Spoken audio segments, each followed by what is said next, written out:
পুরো বিশ্ব যখন ব্যস্ত নতুন বছর বরণে ইসরায়েলি আগ্রাসনে বিধ্বস্ত গাজায়, তখন কেবলই আর্তনাদ। আপনজন, ঘরবাড়ি হারানো উপত্যকার মানুষগুলো এক বছরেরও বেশি সময় ধরে প্রাণ বাঁচাতে ছুটছেন দিকবিদিক। ধ্বংসস্তূপের জনপদে বৃষ্টি আর তীব্র শীত মানুষের দুর্দশা বাড়িয়েছে আরও। ইসরায়েলের বর্বরতা থামার কোনো লক্ষণ নেই, তবু অসহায় ফিলিস্তিনিরা আছেন নতুন বছরে শান্তি নেমে আসার প্রত্যাশায়। মাত্র 15 মাসের ব্যবধানে ধ্বংসস্তূপে পরিণত হয়েছে গাজা উপত্যকা। বর্বরতার সব মাত্রা অতিক্রম করে একটি জনপদের পুরো চিত্রই বদলে দিয়েছে ইসরায়েল। 2023 সালের অক্টোবরে শুরু হয়েছিল যে আগ্রাসন, তা 2024 সাল জুড়েই অব্যাহত ছিল।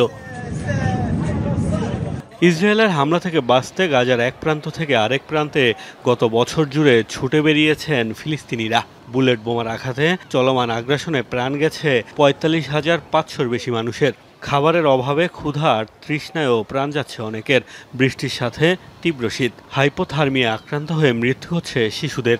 এমন দুর্বিষহ জীবন গত বছর পার করেনি আর কোনো জাতি।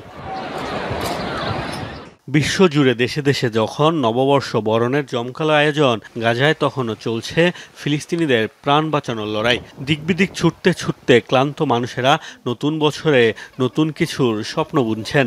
আশা 2025 সালে বন্ধ হবে তাদের ওপর চলমান বর্বরতা।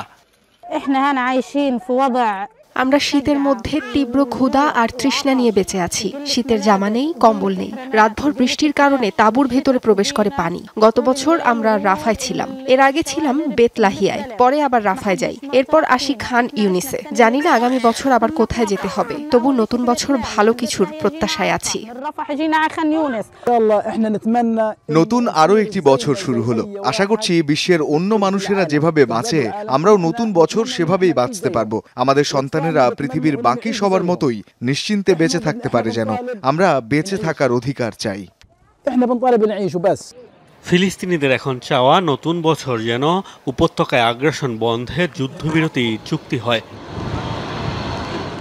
মোস্তফা মাহমুদ, যমুনা নিউজ।